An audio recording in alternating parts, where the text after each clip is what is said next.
जय हिंद दोस्तों, मैं अनिल कुमार फिर से अपने YouTube channel Anil arts classes Sitamarhi में आप लोगों का स्वागत करता हूं। दोस्तों, आज का जो मेरा टॉपिक है वह 13 फरवरी को जो एग्ज़ाम हुई है पहले और दूसरे अध्याय इतिहास का, उसका हम लोग क्या करेंगे, विश्लेषण करेंगे। ठीक है ना। तो इस विश्लेषण में हम लोग क्या करेंगे कि जो एक क्वेश्चन है उससे हम कई सारे क्वेश्चनों का क्या करेंगे, एनालिसिस करेंगे। तो आप लोग वीडियो के अंत तक बने रहेंगे और आपको जो भी समस्या होगी आप कमेंट करके हमें बताएंगे। हम आपकी समस्या का हर संभव समाधान करने का प्रयास करेंगे। तो चलिए दोस्तों, इसे शुरू करते हैं। देखिए, पहला क्वेश्चन कह रहा है कि पूर्व वैदिक या ऋग्वैदिक संस्कृति का काल किसे माना जाता है। तो देखिए, पूर्व वैदिक या ऋग्वैदिक संस्कृति का जो काल है वो आपको 1500 ईसा पूर्व से लेकर 1000 ईसा पूर्व को माना जाता है। ठीक है ना। यानी कि यहाँ से एक क्वेश्चन और भी पूछा जा सकता था कि ये जो वैदिक काल है इसकी अवधि क्या है। तो वैदिक काल की जो अवधि है ना वो आपको 1500 ईसा पूर्व से लेकर 600 ईसा पूर्व है। लेकिन आगे चलकर यह वैदिक काल जो था वह दो वर्गों में बट गया, एक जो था ऋग्वैदिक काल और एक जो बना उत्तर वैदिक काल। तो ऋग्वैदिक काल या पूर्ववैदिक काल की जो अवधि है वो आपको 1500 ईसा पूर्व से लेकर 1000 ईसा पूर्व है। वहीं आपको उत्तर वैदिक काल की जो अवधि है वो आपको 1000 ईसा पूर्व से 600 ईसा पूर्व है। तो ऋग्वैदिक काल में ऋग्वेद की क्या हुई थी, रचना हुई थी, इस चीज़ को याद रखना है आपको। जबकि उत्तर वैदिक काल में सामवेद, यजुर्वेद और अथर्ववेद की रचना हुई थी। ठीक है ना। तो यहाँ से एक प्रश्न और भी पूछा जा सकता है कि भारत का सबसे प्राचीन वेद जो है वह कौन है। तो भारत का सबसे प्राचीन वेद जो है वो आपको ऋग्वेद है, जबकि सबसे बाद का वेद जो है वो आपको अथर्ववेद है। फिर यहाँ से एक प्रश्न और आएगा कि भारतीय संगीत का जनक किस वेद को कहा जाता है। तो भारतीय संगीत का जनक जो है वह आपको सामवेद को कहा जाता है। तो यहाँ से एक प्रश्न और भी उठ सकते हैं कि ये जो वैदिक सभ्यता है इसके निर्माता जो थे कौन थे। तो वैदिक सभ्यता के जो निर्माता थे वह आपको आर्य जाति के लोग थे। किस जाति के लोग थे? आर्य जाति के जो लोग थे वह वैदिक सभ्यता के निर्माता थे। और आर्य का अर्थ जो होता है श्रेष्ठ अथवा कुलीन होता है। तो देखिए, पहला नंबर प्रश्न क्या कर रहा है कि पूर्व वैदिक या ऋग्वैदिक संस्कृति का काल किसे माना जाता है। तो 1500 से लेकर 1000 ईसा पूर्व, यानी कि आंसर आपका जो हो जाएगा ए हो जाएगा। चलिए, दूसरा नंबर प्रश्न कह रहा है कि उत्तर वैदिक संस्कृति का काल किसे माना जाता है। तो उत्तर वैदिक संस्कृति का काल जो है 1000 से लेकर 600 ईसा पूर्व, यानी कि 2 का जो सही आंसर हो जाएगा वह आपको क्या हो जाएगा, बी हो जाएगा। फिर उत्तर वैदिक काल से एक प्रश्न और पूछा जाता है कि मनुष्य ने लोहा धातु की जो खोज किया था वह आपको उत्तर वैदिक काल में ही किया था। तो सबसे पहले इस चीज़ को भी आपको याद रखना है। कंपटीशन में यह प्रश्न कई बार पूछा गया है कि लोहा की खोज जो हुई थी वो आपको किस काल में हुई थी। तो लोहा की खोज जो थी वो आपको उत्तर वैदिक काल में हुई थी। किस काल में हुई थी? उत्तर वैदिक काल में। और इसकी जो अवधि है 1000 से लेकर 600 ईसा पूर्व है। आगे देखिए, तीसरा नंबर प्रश्न, आर्य शब्द का शाब्दिक अर्थ क्या होता है। तो आर्य शब्द का जो शाब्दिक अर्थ होता है वो आपको श्रेष्ठ अथवा कुलीन होता है। याद रखना है कि आर्य शब्द का जो शाब्दिक अर्थ होता है वो आपको श्रेष्ठ अथवा कुलीन होता है। अगला प्रश्न देखिए, अब कह रहा है कि वेदों की संख्या कितनी है। तो वेदों की संख्या जो है वो आपको 4 है। कितनी है? 4 है। तो देखिए, यह वेद कौन कौन है, थोड़ा सा हम इस पर चर्चा करते हैं। तो देखिए, एक ऋग्वेद है, ऋग्वेद के बाद जो हो जाएगा सामवेद, यजुर्वेद और इसके बाद अथर्ववेद है। तो सबसे प्राचीन वेद जो है वो आपको ऋग्वेद है और सबसे बाद का जो वेद है वो आपको अथर्ववेद है। ठीक है ना।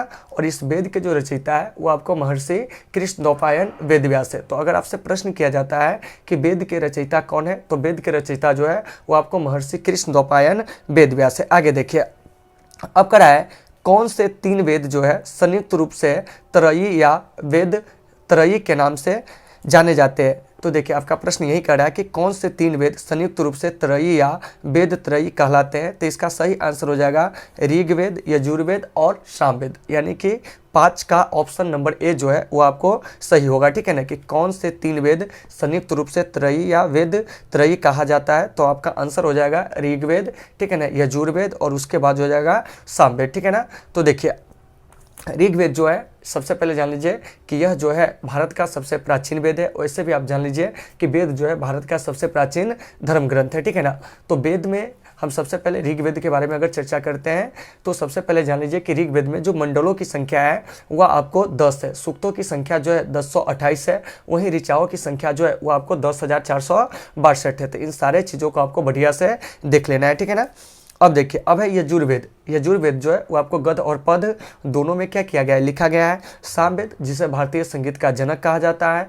अथर्ववेद जिसमें आपको तंत्र मंत्र जादू टोना इस सब का क्या किया गया है, उल्लेख किया गया है। तो मुझे उम्मीद है कि 5वां नंबर प्रश्न जो है उसे भी हम लोग क्लियर कर लिए। छठा नंबर, अब देखिए, भारत के राज्य चिन्ह में प्रयुक्त होने वाला शब्द जो है सत्यमेव जयते किस उपनिषद से लिया गया है? तो सबसे पहले जान लीजिए कि ये जो सत्यमेव जयते हैं वो आपको मुंडक उपनिषद से लिया गया है, मतलब 6 का जो आंसर हो जाएगा वो आपको ए हो जाएगा। और ऐसे आप जानते होइएगा कि उपनिषद जो है वो आपको एक ब्राह्मण ग्रंथ है और उपनिषदों की संख्या जो है वो आपको 108 है। कितनी है? 108 है, जिसमें सबसे बड़ा जो उपनिषद है वो आपको बृहद कारण्य उपनिषद है। तो इन सारे चीज़ों को आपको बढ़िया से देख लेना है कि उपनिषद की जो संख्या है वो आपको कितनी है। तो उपनिषद की संख्या 108 है। तो जब उपनिषद की संख्या को हम लोग देख लिए तो यहाँ से और भी चीज़ों की संख्या को हमको याद रखना होगा। जैसे वेद जो हो गया वो आपको 4 हो गया, ठीक है ना। वेदांग जो है वो आपको 6 है, उपनिषद जो है 108 है, महापुराण जो है उसकी संख्या 18 है, ठीक है ना। तो इन सारे चीज़ों को देख लेना। तो 6 का जो आंसर हो जाएगा, भारत के राज्य चिन्ह में प्रयुक्त होने वाले शब्द सत्यमेव जयते किस उपनिषद से लिया गया है? तो आपका आंसर हो जाएगा मुंडक उपनिषद। आगे देखिए, अब करा कि भारतीय संगीत का आदि ग्रंथ किस वेद को कहा जाता है? तो भारतीय संगीत का जो आदि ग्रंथ है वो आपको सामवेद को कहा जाता है। किसको कहा जाता है? सामवेद को। याद रखना है कि भारतीय संगीत का आदि ग्रंथ जो है किसे कहा जाता है? तो सामवेद को कहा जाता है। अगला प्रश्न, अब देखिए, करा है पुराणों की संख्या कितनी है? अभी आपको बताए थे पुराणों की संख्या जो है वो आपको 18 है। कितनी है? 18। याद रखना है कि पुराणों की संख्या कितनी है? 18 है। और पुराणों के जो रचयिता है महर्षि लोमहर्ष और उनके पुत्र जो है उग्रशर्वा। तो देखिए, हमारे पास 5 ऐसे पुराण हैं, ठीक है ना, जिससे हमें क्या होती है कि किसी न किसी वंश के बारे में जानकारी मिलती है। जिसमें हम सबसे पहले चर्चा करेंगे मत्स्य पुराण के बारे में। तो मत्स्य पुराण से हमें सातवाहन वंश के बारे में जानकारी मिलती है।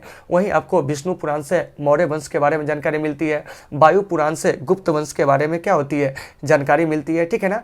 इसके अलावा 2 और पुराण है, ब्राह्मण पुराण और भागवत पुराण। इससे भी हमें किसी न किसी वंश के बारे में जानकारी मिलती है, लेकिन स्पष्ट नहीं हो सका है कि किस वंश के बारे में जानकारी मिलती है। आगे देखिए, अब करा है कि प्राचीन भारत में निष्क से जाने जाते थे। तो देखिए, प्राचीन भारत में स्वर्ण सिक्के को निष्क कहा जाता था, क्योंकि आप लोग जानते होइएगा कि मौर्य काल में क्या था कि 3 प्रकार के सिक्के चलते थे, ठीक है ना। वो 3 प्रकार के सिक्के जो थे वह कौन कौन थे? तो देखिए, एक जो था निष्क था जो कि सोने का सिक्का होता था, एक कर्षार्पण था जो आपको चांदी के सिक्के था, और एक जो था वो आपको काकिनी था जो आपको तांबे का सिक्के था। तो इन सारे चीज़ों को आपको बढ़िया से देख लेना है, ठीक है ना।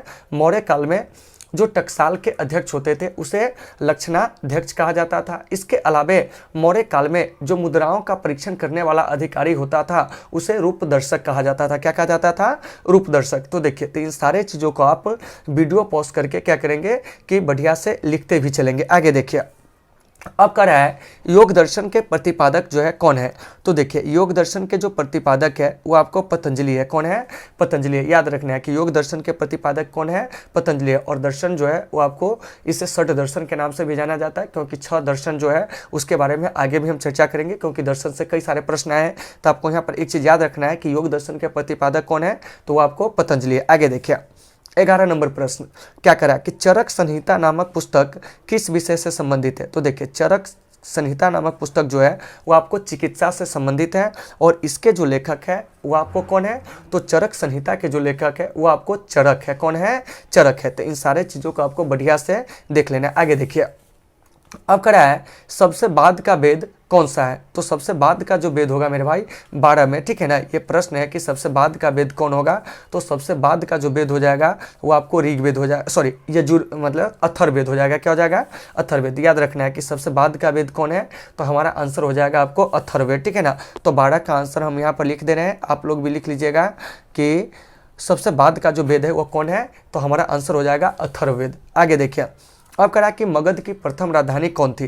तो देखिए, मगध की जो प्रथम राजधानी थी वो आपको राजगिरी थी। और बताया थे कि मगध जो है इसका जो उदय हुआ था 6ठी शताब्दी ईसा पूर्व में, जब क्या हुआ था कि 16 महाजनपदों का उदय हुआ। इसी में से एक महाजनपद जो था मगध था, और मगध जो था सबसे शक्तिशाली क्या था? महाजनपद था। तो आपके एग्जाम में क्वेश्चन पूछ लिया जाता है कि सबसे शक्तिशाली महाजनपद कौन था? तो सबसे शक्तिशाली महाजनपद जो था वो आपको मगध था। और मगध की जो राजधानी थी वो आपको गिरिव्रज या राजगिरी थी, ठीक है ना। बाद में इसे पाटलिपुत्र भी उदयन के द्वारा लाया गया था। आगे देखिए, अब कह रहा है कि किस शासक द्वारा, 14 नंबर प्रश्न है, ठीक है ना, किस शासक द्वारा सर्वप्रथम पाटलिपुत्र का राजधानी के रूप में चयन किया गया था?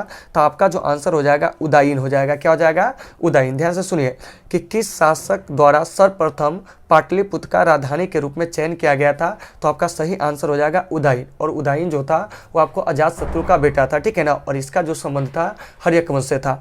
तो इस उदयीन ने क्या किया था कि आपको गंगा, सोन और पुनपुन नदी के संगम पर क्या किया था कि पाटलिपुत्र नगर की स्थापना की थी। आगे देखिए, अब कह रहा है कि 16 महाजन पदों की सूची उपलब्ध है किस बौद्ध ग्रंथ में? 15 नंबर प्रश्न है ये, ठीक है ना। तो 16 महाजन पदों के बारे में जो हमें जानकारी मिलती है अंगुत्तर निकाय से मिलती है। किससे मिलती है? अंगुत्तर निकाय से। याद रखना है आपको कि 16 महाजन पदों के बारे में जो हमें जानकारी मिलती है वह हमें अंगुत्तर निकाय से मिलती है, और अंगुत्तर निकाय जो है वो आपको एक बौद्ध ग्रंथ है। क्या है? बौद्ध ग्रंथ है। जबकि यहाँ से प्रश्न अगर ये पूछा जाता कि 16 महाजन पदों की जानकारी हमें किस जैन ग्रंथ से मिलती है, तो हमारा आंसर हो जाता भगवती सूत्र। क्या हो जाता? भगवती सूत्र। तो आपको यहाँ से एक चीज को याद रखना है कि 16 महाजन पदों के बारे में जो हमें जानकारी मिलती है बौद्ध ग्रंथ अंगुत्तर निकाय से, और जैन ग्रंथ जो है वो आपको भगवती सूत्र से। आगे देखिए 16 नंबर प्रश्न, निम्नलिखित में से मगध का कौन सा शासक सिकंदर महान का समकालीन था? तो आपका आंसर हो जाएगा घनानंद। क्या हो जाएगा? घनानंद। क्योंकि देखिए कि भारत पर जिस समय क्या होता कि सिकंदर का विजय अभियान चल रहा था उस समय मगध के जो शासक थे वो आपको घनानंद थे। और घनानंद के जब भी आएगा तो आपको याद रखना है कि यह आपको नंद वंश के भी क्या थे? अंतिम शासक थे। क्या थे? अंतिम शासक थे। आगे देखिए, अगला प्रश्न कर रहा है कि नंद वंश का अंतिम सम्राट कौन था? तो देखिए नंद वंश का जो अंतिम सम्राट था वो आपको घनानंद था। कौन था? घनानंद। याद रखना है कि नंद वंश का अंतिम सम्राट कौन था? तो नंद वंश का जो अंतिम सम्राट था वो आपको घनानंद था। कौन था? घनानंद। आगे देखिए, अब कर रहा है अगला प्रश्न 18 नंबर, मगध सम्राट बिंबिसार ने अपने राजवैद्य जीवक को किस राजा की चिकित्सा के लिए भेजा था? तो आपका सही आंसर हो जाएगा अवंती। क्योंकि आपको हम क्लास में पढ़ाए थे कि अवंती के राजा प्रघोत जब बीमार था तो बिंबिसार ने अपने जो राजवैद्य था वह आपको जीवक उसको क्या किया था कि अवंती भेजा था। कहाँ भेजा था? अवंती, राजा प्रघोत के इलाज करने के लिए, ठीक है ना। और जबकि जीवक जो था एक समय में गौतम बुद्ध का भी इलाज करने के लिए क्या हुआ था कि गया हुआ था, ठीक है ना। तो इस चीज़ को आपको याद रखना है कि बिंबिसार ने अपने राजवैद्य जीवक को क्या किया था कि गौतम बुद्ध की सेवा में, और अवंती के राजा प्रघोत जब पांडु रोग से पीड़ित था तो उसकी सेवा में भी इसे क्या किया था? भेजा था। अब चलिए 19 नंबर प्रश्न, देखिए क्या कर रहा है कि चाणक्य का अन्य नाम क्या है? तो देखिए चाणक्य का अन्य नाम जो है विष्णुगुप्त भी है, और इनका अन्य नाम जो है वो आपको कौटिल्य भी है। चाणक्य अर्थशास्त्र के क्या है? लेखक है। क्या है? लेखक है। अर्थशास्त्र नामक ग्रंथ जो है उसका संबंध जो है राजनीति से है। किससे है? राजनीति से। तो इन सारे चीज़ों को आपको बढ़िया से देख लेना है। और चाणक्य जो थे चंद्रगुप्त मौर्य के गुरु और प्रधानमंत्री थे। आगे देखिए 20 नंबर प्रश्न कर रहा है कि बिंदुसार ने विद्रोहियों को कुचलने के लिए अशोक को कहाँ भेजा था? तो देखिए बिंदुसार ने विद्रोहियों को कुचलने के लिए अशोक को तक्षशिला भेजा था। कहाँ भेजा था? तक्षशिला भेजा था, ठीक है ना। क्योंकि बिंदुसार के शासनकाल में तक्षशिला में 2 बार विद्रोह हुआ था। तो एक विद्रोह को सुसीम ने दबाया था, जबकि एक और विद्रोह हुआ था उसको जो दबाया था वो आपको अशोक ने दबाया था। और अशोक जो था बिंदुसार का उत्तराधिकारी बाद में चलकर बना हुआ था, ठीक है ना।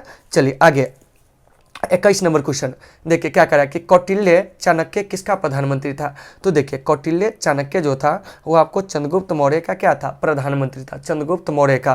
तो 21 का आंसर जो हो जाएगा चंद्रगुप्त मौर्य, यानी कि बी नंबर जो ऑप्शन है वो सही हो जाएगा। अब चलिए 22 में देखिए क्या करा है कि कलिंग विजय के उपरांत अशोक महान ने निम्नलिखित में से किस धर्म को अंगीकार कर लिया था? तो देखिए कलिंग विजय के उपरांत अशोक ने बौद्ध धर्म को क्या कर लिया था? अपना लिया था। और इसने क्या किया कि भेरी घोष की जगह धर्म घोष की नीति को क्या किया? अपनाया। मतलब युद्ध की नीति को छोड़ दिया और उसके जगह पर इसने क्या किया कि आपको धर्म की नीति को क्या किया?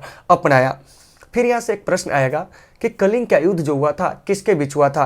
तो कलिंग का युद्ध जो था वो आपको राजा अशोक और खारवेल के बीच में हुआ था। राजा अशोक का संबंध जो है वो आपको मौर्य वंश से है, जबकि खारवेल का संबंध जो है महामेघ वाहन वंश से है। कलिंग की वर्तमान स्थिति जो है वो आपको दक्षिणी ओडिशा में कहाँ है? दक्षिणी ओडिशा में। याद रखना है कि कलिंग की वर्तमान स्थिति जो है कहाँ है? तो वो आपको दक्षिणी ओडिशा है। तो इन सारे चीज़ों को आपको बढ़िया से देख लेना है। आगे देखिए 23 नंबर प्रश्न, प्राचीन भारत का वह प्रसिद्ध शासक जिसने अपने जीवन के अंतिम दिनों में जैन धर्म को अपनाया था, तो वह था आपको चंद्रगुप्त मौर्य। तो आपको याद रखना है, ठीक है ना, कि चंद्रगुप्त मौर्य प्राचीन भारत के ऐसे शासक थे जिन्होंने अपने जीवन के अंतिम दिनों में जैन धर्म को अपनाया था, और इन्होंने अपने शरीर का त्याग जो था वह काया कलेश के द्वारा 298 ईसा पूर्व में कर्नाटक के जो श्रवण बेलगोला है वहीं पे कर दिए थे। तो कभी कभी प्रश्न पूछ लिया जाएगा कि चंद्रगुप्त मौर्य ने किस जैन गुरु से जैन धर्म की दीक्षा ली थी, तो आपका सही आंसर हो जाएगा क्या, तो आपका सही आंसर हो जाएगा भद्रबाहु। क्या हो जाएगा? भद्रबाहु। यानी कि भद्रबाहु से इन्होंने जैन धर्म की दीक्षा ली थी और जीवन के अंतिम दिनों में जैन धर्म को अपनाया, और इन्होंने 298 ईसा पूर्व में अपने शरीर का क्या कर दिया? काया कलेश विधि के द्वारा त्याग दिया, ठीक है ना। यानी कि चंद्रगुप्त मौर्य की जो मृत्यु होती है 298 ईसा पूर्व में कर्नाटक के मैसूर के श्रवण बेलगोला में। चलिए अगला प्रश्न, 24 नंबर प्रश्न क्या कर रहा है इसके बारे में सुनिए। देखिए कह रहा है कि मौर्य साम्राज्य की स्थापना किसने किया था। तो मेरे भाई मौर्य साम्राज्य की जो स्थापना की थी वो आपको चंद्रगुप्त मौर्य ने किया था। तो आपको बताए थे कि मौर्य वंश का शासनकाल जो कि 322 से 185 ईसा पूर्व है। मौर्य वंश के संस्थापक चंद्रगुप्त मौर्य थे, जबकि इस वंश के अंतिम शासक जो थे वो आपको बृहद्रथ थे। कौन थे? बृहद्रथ थे। तो चंद्रगुप्त मौर्य ने 322 ईसा पूर्व में अपने गुरु चाणक्य की सहायता से घानानंद को पराजित कर नंद वंश का अंत कर दिया, और मगध की गद्दी पर इसने एक नए वंश की नींव डाली जिसका नाम था मौर्य वंश। क्या नाम था? मौर्य वंश। तो मौर्य वंश के संस्थापक कौन हो गए? चंद्रगुप्त मौर्य। तो इन सारे चीजों को आपको बढ़िया से देख लेना है। आगे देखिए करा है मुद्रा राक्षस के लेखक जो है निम्न में से कौन है। तो देखिए मुद्रा राक्षस के जो लेखक है वह आपको कौन है? विशाखदत्त है। कौन है?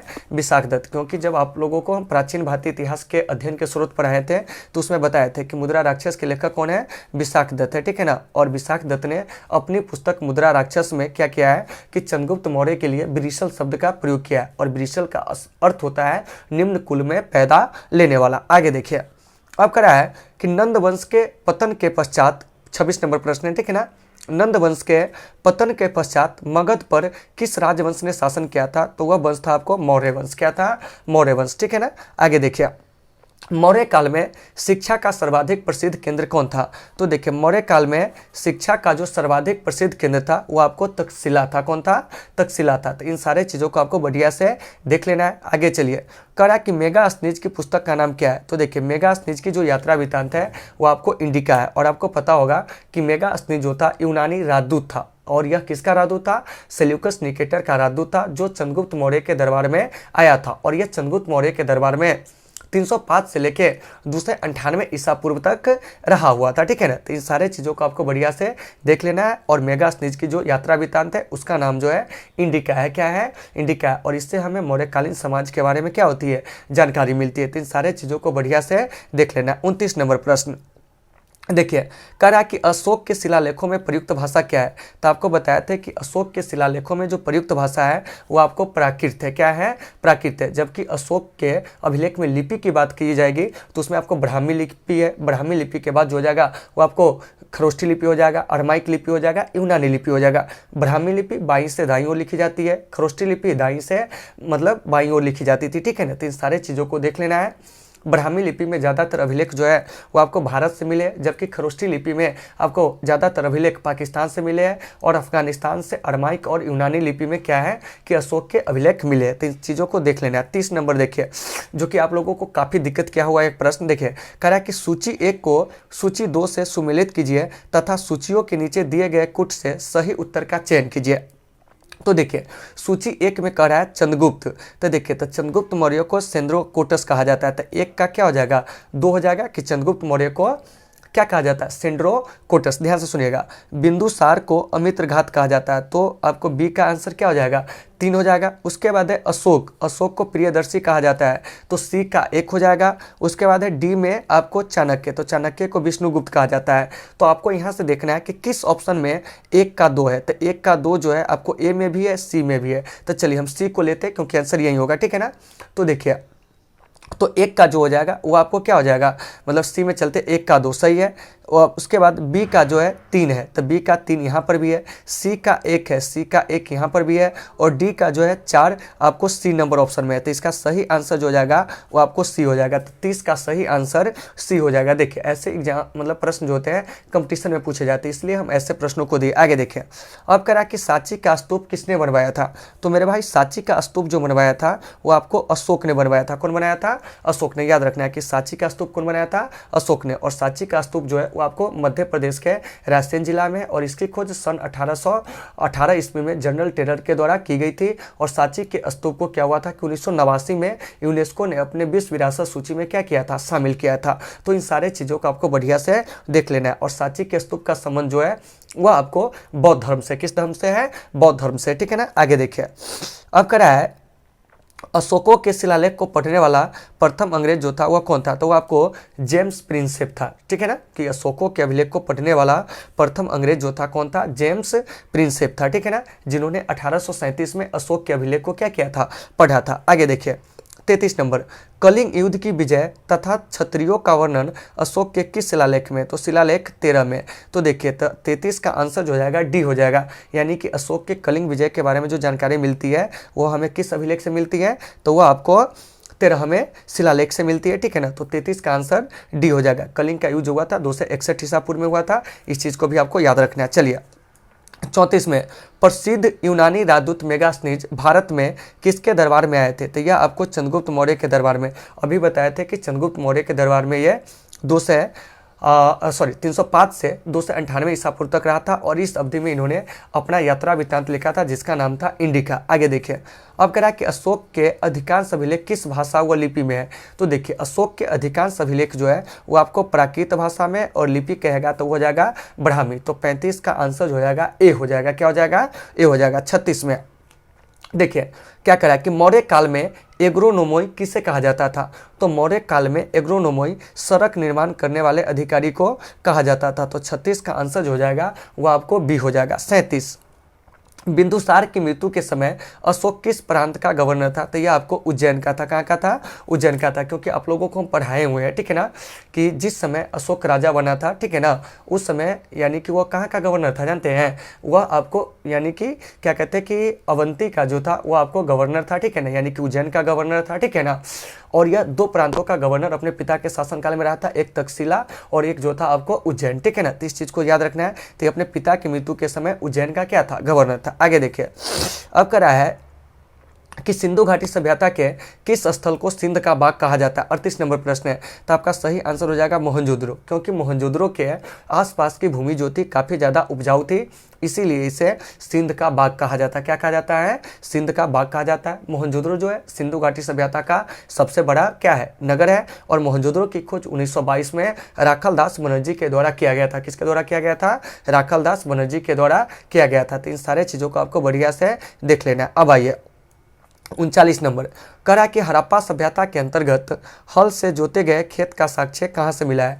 तो हड़प्पा सभ्यता के अंतर्गत हल से जोते हुए खेत के साक्ष्य कालीबंगा से मिला है। तो देखिए कालीबंगा से हल से जोते गए खेत के साक्ष्य, भूकंप के प्राचीनतम प्रमाण, मस्तिष्क शोथ की बीमारी वाला जो कपाल है वो मिला है, बेलनाकार मोहरे मिले हैं, अग्निकुंड मिले हैं। तो ये सारे चीज़ जो मिले कालीबंगा से। और कालीबंगा जो है इसका जो अर्थ होता है वो आपको काले रंग की क्या होती है? चूड़िया होती है। और इस कालीबंगा की खोज आपको 1953 में अमलानंद घोष ने किया था। तो इन सारे चीज़ों को देख लेना है। कालीबंगा जो है वो आपको राजस्थान में सरस्वती नदी के किनारे स्थित है मेरे भाई। तो इन सारे चीज़ों को बढ़िया से देख लेना है। अगर आप लोगों को यहाँ से किसी भी प्रश्न में किसी प्रकार का कोई अगर डाउट आता है तो आप लोग कमेंट कीजिए, हम आपके कमेंट का हर संभव प्रयास करेंगे कि आंसर देने का, ठीक है ना। आगे देखिए, अब कह रहा है मोहनजोदड़ो कहाँ स्थित है? तो मोहनजोदड़ो जो है मेरे भाई वह आपको सिंध में स्थित है। कहाँ स्थित है? सिंध में, ठीक है ना, कि मोहनजोदड़ो जो है कहाँ है? पाकिस्तान के सिंध प्रांत में स्थित है, और पाकिस्तान के लड़काना जिला में। आगे देखिए, अब कह रहा है मोहनजोदड़ो का स्थानीय नाम क्या है? तो मोहनजोदड़ो का जो स्थानीय नाम है वो आपको मृतकों का टीला। क्या है? मृतकों का टीला, क्योंकि आपको बताए थे कि मोहनजोदड़ो जो है वो आपको सिंधी भाषा का शब्द है। किस भाषा का शब्द है? सिंधी भाषा का। और सिंधी भाषा में मोहनजोदड़ो का जो अर्थ होता है वो होता है मृतकों का टीला। क्या होता है? मृतकों का टीला। तो इन सारे चीज़ों को आपको बढ़िया से देख लेना है। आगे चलिए, अब कह रहा है 42 नंबर प्रश्न, कि निम्नलिखित में से सिंधु घाटी सभ्यता निम्नलिखित में से किस युग में पड़ता है? तो सिंधु घाटी सभ्यता को हम लोग आद्य ऐतिहासिक काल में रखते हैं। इसका सही आंसर डी हो जाएगा, 42 का आंसर डी होगा, क्योंकि सिंधु घाटी सभ्यता को हम लोग आद्य ऐतिहासिक काल में इसलिए रखते हैं क्योंकि सिंधु घाटी सभ्यता की जो लिपि है वो आपको बहुत चित्रात्मक है, जिसे किसी भी विद्वानों के द्वारा अब तक नहीं पढ़ा जा सका। आगे देखिए, अब करा है 43। सिंधु घाटी सभ्यता को खोज निकालने में जिन दो भारतीयों का नाम जुड़ा है वे कौन है? तो इसमें एक जो है आपको दयाराम साहनी और राखलदास बनर्जी। तो आप लोग जानते होइएगा कि सिंधु घाटी सभ्यता का जो सबसे पहला खोजा गया नगर था वह आपको कौन था? हड़प्पा था। और इस हड़प्पा की खोज 1921 में रावी नदी के तट पर दयाराम साहनी ने किया था। वहीं आपको 1922 में मोहनजोदड़ो का उत्खनन सिंधु नदी के तट पर राखलदास बनर्जी ने किया था। तो 43 का आंसर जो हो जाएगा वो आपको ए हो जाएगा। 44, हड़प्पा एवं मोहनजोदड़ो की पुरातात्विक खुदाई के प्रभारी कौन थे? तो यह आपको सर जॉन मार्शल थे, क्योंकि जिस समय दयाराम साहनी और आपको राखलदास बनर्जी ने हड़प्पा और मोहनजोदड़ो की खोज की थी, उस समय पुरातत्व विभाग के जो डायरेक्टर थे वो आपको कौन थे? सर जॉन मार्शल थे। और इसी सर जॉन मार्शल ने क्या किया था कि 1924 में संपूर्ण दुनिया के सामने यह घोषणा किया कि भारत में एक प्राचीन सभ्यता है जिसका नाम क्या है? सिंधु घाटी सभ्यता है। ठीक है ना। चलिए आगे देखिए, अब हम बात करते हैं 45 में। सिंधु घाटी सभ्यता के लोग किस में विश्वास करते थे? तो देखिए, सिंधु घाटी सभ्यता के लोग जो थे वो आपको मातृशक्ति में क्या करते थे? विश्वास करते थे। तो इन सारी चीज़ों को देख लेना है। चलिए 46 नंबर, हड़प्पा कालीन लोगों के नगरों में घरों के विन्यास के लिए कौन सी पद्धति अपनाई गई थी? तो 46 का आंसर सी हो जाएगा, ग्रिड पद्धति। क्या हो जाएगा? ग्रिड पद्धति। आगे आइए, अब कह रहा है कि किसके शासनकाल में डायमेकस नामक जो राजदूत था वह भारत आया था? तो आपको हम पढ़ाए थे जब मौर्य वंश, तो बताए थे कि बिंदुसार के शासनकाल में डायमेकस नामक राजदूत जो था वो आपको क्या हुआ था? भारत आया था। मुझे उम्मीद है बच्चों कि आप लोग इसे अच्छे से समझ पाते होंगे, क्योंकि ये सब हम पढ़ाए हुए हैं, उसी का टेस्ट ले रहे हैं। ठीक है ना। तो देखिए 47 के आंसर बी हो जाएगा, बिंदुसार। अब देखिए, अब करा कि अंतिम मौर्य सम्राट बृहद्रथ की हत्या कर किसने शुंग वंश की स्थापना 185 ईसा पूर्व में की थी? तो उसका सही आंसर हो जाएगा पुष्यमित्र शुंग। ठीक है ना। तो 48 के ए हो जाएगा। और आपको बताए थे कि ये जो पुष्यमित्र शुंग थे ये आपको ब्राह्मण जाति के थे। किस जाति के थे? ब्राह्मण जाति के थे। और इन्होंने अपनी राजधानी जो बनाया था वो आपको विदिशा को बनाया था। मतलब कि शुंग शासकों ने अपनी राजधानी किसे बनाया था? तो वह आपको विदिशा को बनाया था। ठीक है ना। तो इस सारे चीज़ को देख लेना है। और पुष्यमित्र शुंग जो थे वो आपको 2 बार अश्वमेध यज्ञ किए थे। ठीक है ना। और इनके दरबार में रहने वाले जो पुरोहित थे उनका नाम है पतंजलि। क्या नाम है? पतंजलि। तो इन सारे चीजों को आपको बढ़िया से देख लेना है। आगे देखिए 49 नंबर प्रश्न देखिए, कह रहा है कि कण्व वंश का मतलब कि संस्थापक कौन था? तो कण्व वंश का जो संस्थापक था वो आपको वासुदेव कर्म था। तो थोड़ा सा याद कीजिए। ठीक है ना। कि मगध पे शासन करने वाले जो प्रमुख वंश थे उसके बारे में हम आपको बताए थे कि उसके कौन कौन से वंश है और उसके संस्थापक कौन कौन है। तो सबसे पहले हम चर्चा करते हैं मगध पे शासन करने वाले पहले वंश हर्यक वंश। ठीक है ना। तो इसकी जो स्थापना किया था बिंबिसार ने। हर्यक वंश के बाद शिशुनाग वंश, इसकी स्थापना शिशुनाग ने किया था। फिर इसके बाद आता है आपको नंद वंश, इसकी स्थापना महापद्म नंद ने किया था। मौर्य वंश, इसकी स्थापना चंद्रगुप्त मौर्य ने किया था। शुंग वंश, इसकी स्थापना पुष्यमित्र शुंग ने किया था। कण्व वंश की स्थापना वासुदेव कण्व ने किया था। और सातवाहन वंश की स्थापना सिमुक ने किया था। तो इन सारे चीज़ों को आप लोग क्या करेंगे कि पेन से नोट करते भी चलेंगे। 50 नंबर देखिए क्या करा है, सातवाहन वंश का संस्थापक जो था कौन था? अभी बताया कि सातवाहन वंश के जो संस्थापक थे वो आपको सिमुक थे। कौन थे? सिमुक थे। आगे देखिए, अब करा कि कनिष्क की राजधानी कहाँ थी? तो देखिए कनिष्क की राजधानी जो थी वह पुरुषपुर थी। और इसने अपनी दूसरी राजधानी जो बनाया था मथुरा बनाया था। तो 51 का आंसर हो जाएगा ए, पुरुषपुर। आगे देखिए, करा कि पुरुषपुर निम्नलिखित में से किसका दूसरा नाम है? तो देखिए पेशावर का दूसरा नाम जो है वो आपको पुरुषपुर है। क्या है? पुरुषपुर है। तो इन चीज़ को देख लेना है कि पेशावर का दूसरा नाम क्या है? तो पुरुषपुर है। या पुरुषपुर का दूसरा नाम क्या है? तो पेशावर है। और यह आपको कनिष्क मतलब कुषाणों की क्या थी? राजधानी थी। क्या थी? राजधानी थी। मतलब कुषाणों की पहली राजधानी पुरुषपुर थी और दूसरी राजधानी जो था वह आपको कहाँ था? मथुरा था। कहाँ था? मथुरा था। तो दोस्तों मुझे उम्मीद है कि ये सारी चीज़ आपको आसानी से समझ में आती होगी। ठीक है ना। अब देखिए, करा कि चरक किस राजा के चिकित्सक थे? तो चरक जो थे वो आपको कनिष्क के दरबार में रहने वाले क्या थे? विभूति थे। और आपको बताए थे कि कनिष्क के दरबार में रहने वाले विभूतियों में जो थे आपको कौन थे? तो चरक थे, वसुमित्र थे, अश्वघोष थे। ठीक है ना।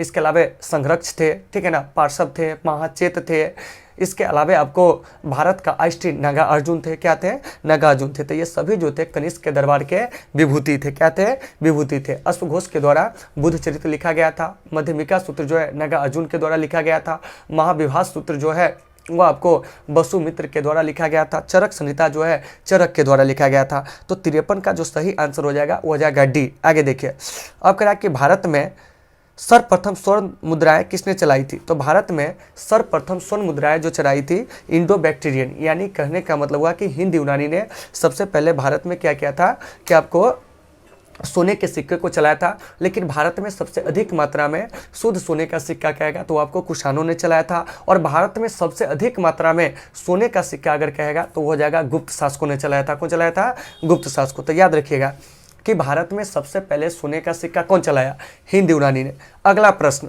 कि भारत में सबसे अधिक मात्रा में शुद्ध सोने का सिक्का कौन चलाया, तो कुषाण शासकों ने, ठीक है ना। और सबसे अधिक सोना का सिक्का भारत में कौन चलाया था, तो वो आपको गुप्त वंश के शासकों ने चलाया था। आगे देखिए 55, निम्नलिखित में से किसने सोने के सर्वाधिक शुद्ध सिक्के जारी किए थे, अभी बताए थे। तो इसका जो आंसर हो जाएगा वो हो जाएगा कुषाण। क्या हो जाएगा, कुषाण। आगे चलिए 56 में, सातवाहन शासकों के समय मुद्रा सर्वाधिक किस धातु के बने थे, तो वह आपको सीसा का हो जाएगा। क्या हो जाएगा, सीसा का। और आपको बताए थे कि सीसा का सिक्का सातवाहन शासकों के द्वारा ही चलाया गया था। और सातवाहन शासकों का जो समाज था वो आपको मातृशतात्मक था, क्योंकि इनके नाम के आगे क्या होता है कि माता के नाम का भी क्या मिलता है, उल्लेख मिलता है। आगे चलिए 57 में, कह रहा है कि किस वंश के शासकों ने ब्राह्मणों एवं बौद्ध भिक्षुओं को क्या किया था कि कर मुक्त भूमि या गांव देने की प्रथा का आरंभ किया था। तो यह था आपको सातवाहन, क्योंकि आपको बताए थे कि सातवाहन शासकों ने ही, ठीक है ना, 57 नंबर प्रश्न है,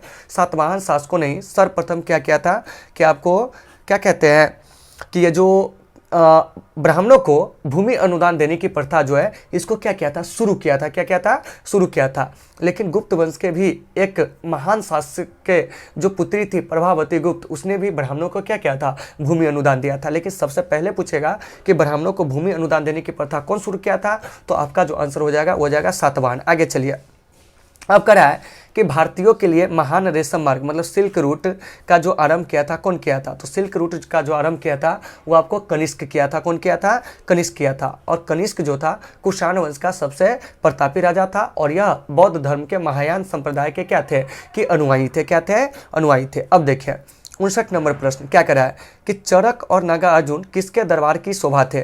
तो देखिए चरक और नागार्जुन जो थे वह आपको कनिष्क के दरबार के शोभा थे। अभी बताए थे कि कनिष्क के दरबारी में कौन कौन थे, तो चरक और नागार्जुन भी थे, ठीक है ना। तो 59 का आंसर ए हो जाएगा। 60 में, प्राचीन काल में कलिंग का महान शासक कौन था, तो आपको बताया था कि कलिंग का जो महान शासक था वो आपको खारवेल था। कौन था, खारवेल था, ठीक है ना। 61 नंबर, निम्नलिखित में से कौन सा अभिलेख कलिंग नरेश खारवेल से संबंधित है, तो हाथी गुम्फा अभिलेख। और आपको बताए थे कि हाथी गुम्फा अभिलेख में ही सबसे पहले क्या किया गया जानते हैं, ध्यान से सुनिएगा कि हाथी गुम्फा अभिलेख में ही सबसे पहले क्या हुआ है कि आपको भारतवर्ष शब्द का क्या किया गया है, उल्लेख किया गया। आगे देखिए, सातवाहन शासकों की राजकीय भाषा क्या थी, तो सातवाहन शासकों की राजकीय भाषा जो थी वो आपको प्राकृत थी। आपको बताए थे कि सातवाहन शासकों की राजकीय भाषा प्राकृत थी। जबकि अगर लिपि पूछेगा, क्या पूछेगा, लिपि, तो वो हो जाएगा ब्राह्मी। क्या हो जाएगा, ब्राह्मी। देखिए दोस्तों थोड़ा सा तबीयत मेरा अस्वस्थ है, सर्दी है, ठीक है ना, तो कभी कभी थोड़ा सा आपको साउंड कुछ सुनने को अजीब मिलेंगे, ठीक है ना।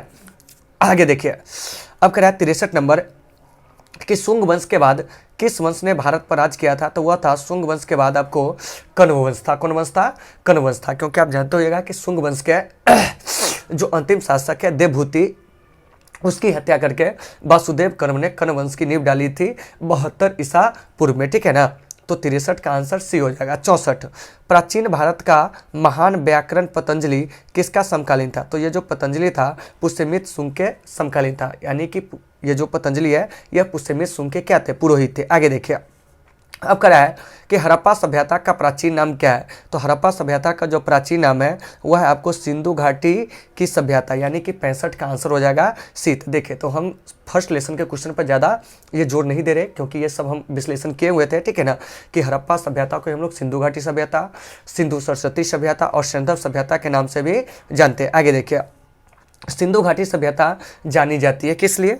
तो सिंधु घाटी सभ्यता जो है अपने नगर नियोजन के लिए क्या किया जाता है, जाना जाता है। याद रखना है कि सिंधु घाटी सभ्यता अपने नगर नियोजन के लिए जाना जाता है। आगे देखिए 67 नंबर, सिंधु घाटी सभ्यता का कौन सा स्थान भारत में स्थित है? तो देखिए हड़प्पा, मोहनजोदड़ो, लोथल, इनमें से कोई नहीं। तो इसका सही आंसर हो जाएगा लोथल, क्योंकि आप जानते हैं कि लोथल जो है गुजरात राज्य में कहाँ है, गुजरात राज्य में। और यह सिंधु घाटी सभ्यता का क्या था, तो आपको बंदरगाह नगर था। कैसा नगर था? बंदरगाह नगर, ठीक है ना।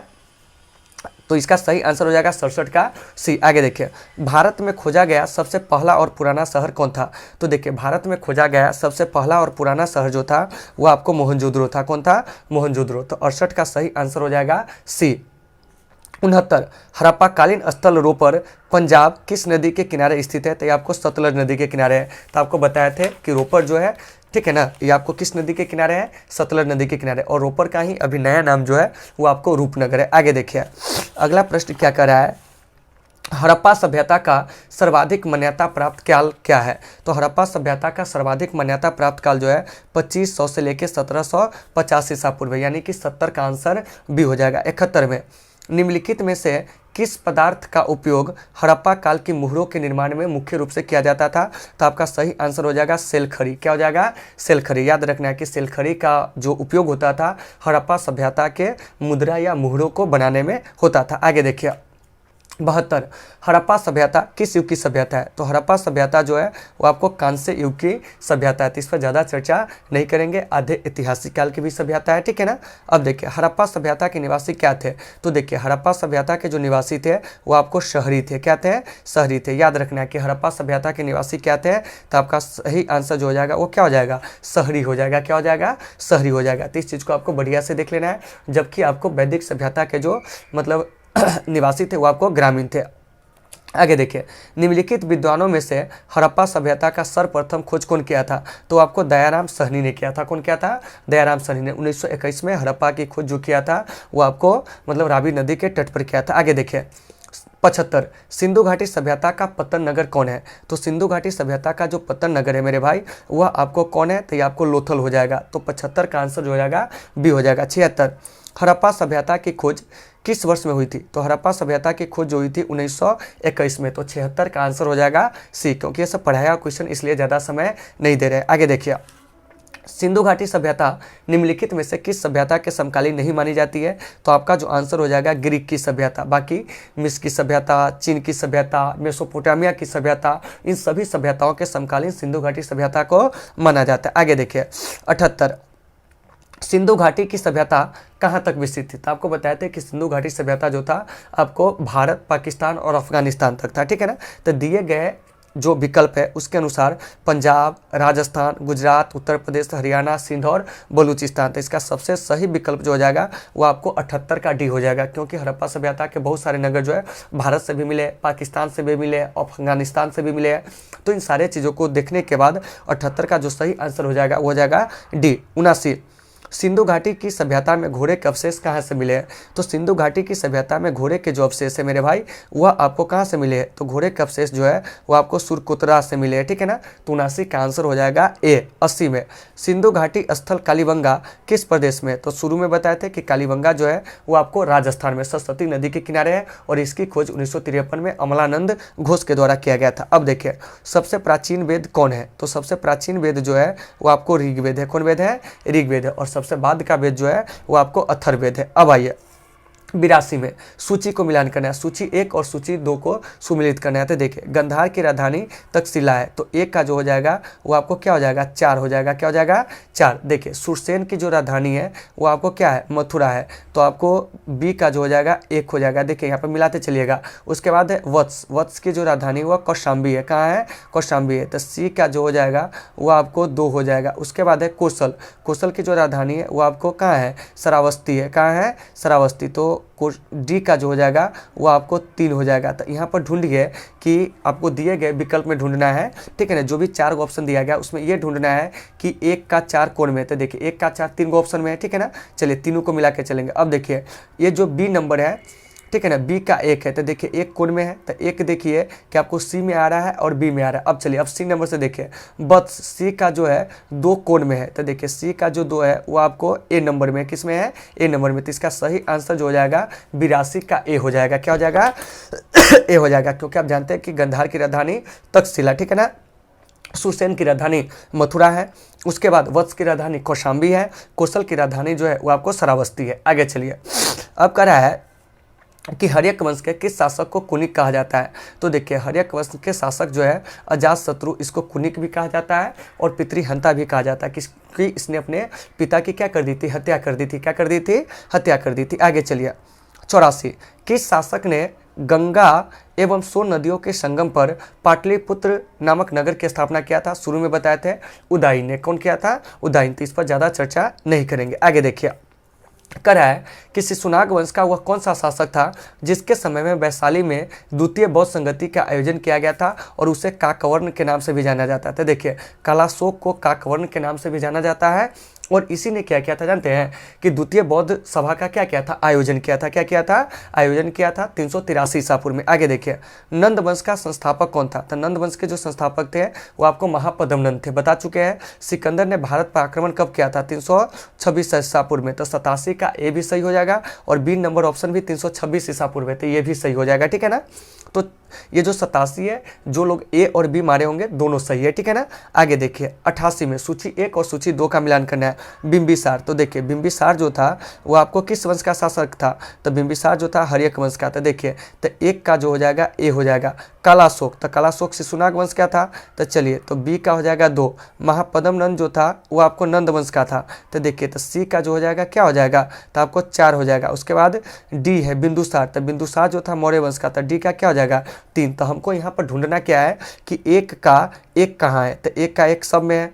देखिए बी में 2, तो सब में 2 नहीं है, ए और बी में 2 है। उसके बाद सी का देखना है हमको कि क्या है, तो सी का 4 ढूंढना है। तो सी का 4 कौन में है, बी नंबर ऑप्शन में है। और उसके बाद डी का हमें 3 ढूंढना है, तो ये भी बी में है, तो इसका सही आंसर बी हो जाएगा। तो मुझे उम्मीद है दोस्तों कि आपको ये सारे टॉपिक जो है आसानी से समझ में आ गए होंगे। अगर आपको इस टॉपिक में कहीं से कोई समस्या होती है तो आप हमें कमेंट करके बताएंगे, आपकी हम समस्या का हर संभव समाधान करने का प्रयास करेंगे। तो चलिए दोस्तों आज की इस क्लास को हम यहीं पर विराम देते हैं, फिर मिलते हैं आपसे अगले क्लास में। जब तक के लिए आप सबों से सुविधा, take care all of you.